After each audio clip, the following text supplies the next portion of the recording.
चलता extra curricular activity जो होता तार प्राइज गिविंग सेरेमनी आज थिला। आई एम एक्सट्रीमली हैप्पी जे कि जहाँ जगतसिंहपुर कहुए वाणी क्षेत्र एक्चुअली टैलेंट इज हियर। पिला माने तांकर जो एक्स्ट्रा करिकुलर एक्टिविटी जो टैलेंट प्रदर्शन करते actually it is extraordinary and praiseworthy also and I wish a bright future. आज आम विद्यालय वार्षिक उत्सव अवसर में एत मात्रा अभिभावक पिला मानक देखि बहुत खुशी अनुभव होची।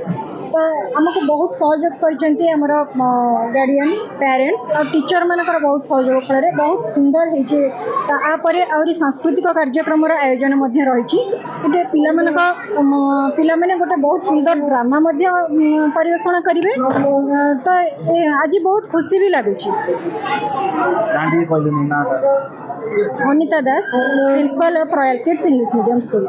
Royal kids English medium school जो आज वार्षिक उत्सव है प्रकृत में होती आगामी वंशधर जगतसिंहपुर एभली एक जिला जो जिले में आमर प्राकृतिक संबल किसी ना कहले चले।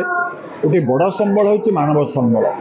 ये पिला माने रॉयल किड्स इंग्लिश मीडियम पिला माने बहुत ब्रिलियंट मैं संस्पर्श आसी ये कुनाकुनी माने निश्चित भाव में दिन भल मनीष हे बड़ मनीष भल मनीष हे ये आशा मुझे आशा रखी।